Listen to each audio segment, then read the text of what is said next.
Bonjour, Juliette Langlois, IMT Mindales. Je vais vous parler d'analyse de cycle de vie d'activités spatialement distribuées, appliquées à l'extraction et à l'approvisionnement d'hélium français et ses retombées territoriales. L'hélium plus léger que l'air est bien connu pour son utilisation dans le levage de ballons ou de dirigeables.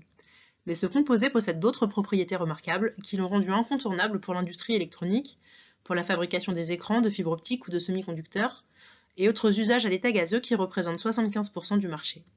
Sa très haute conductivité thermique en fait également un excellent refroidisseur à l'état liquide, utilisé notamment dans le médical pour les IRM.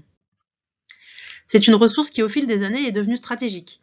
En Europe, deuxième marché mondial, 100% de l'hélium est importé depuis l'Algérie, les États-Unis et le Qatar. Pour assurer son transport longue distance, l'hélium doit être liquéfié à moins 269 degrés, puis transporté dans des containers refroidis à l'azote liquide. Cette liquéfaction est extrêmement énergivore alors que 75% des usages se font sous forme gazeuse, et pourraient donc s'en dispenser.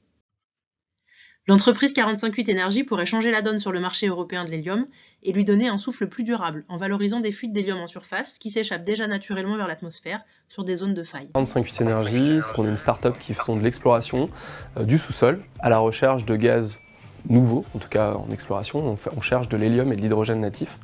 Donc ce sont des gaz à la fois respectueux de l'environnement et nécessaires à la transition énergétique et à de nouvelles technologies qui n'ont jamais été explorées spécifiquement en Europe. L'entreprise a pu confirmer que la France, et plus largement l'Europe, possède de multiples gisements, et un projet pilote est en cours dans la Nièvre.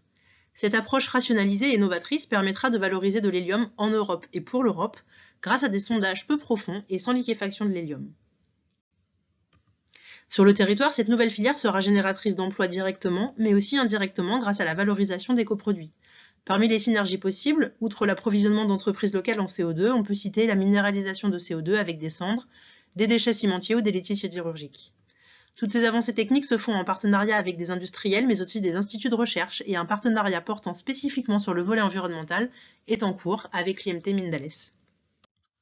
Il vise à quantifier les gains environnementaux de la filière à venir, en collaboration avec 458 Énergie et la plateforme régionale ELSA, spécialisée en évaluation environnementale et dont l'Institut est l'un des membres fondateurs.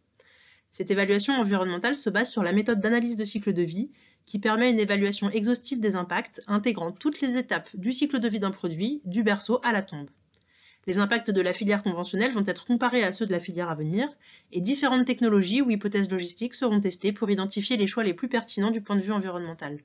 Procédés membranaires, matériaux, sources d'énergie, voies de valorisation des coproduits et notamment du CO2. Cette étude se veut un outil d'éco-conception et d'aide à la décision pour les orientations stratégiques en fonction des synergies possibles sur les territoires et des données environnementales de la filière. La suite est à venir.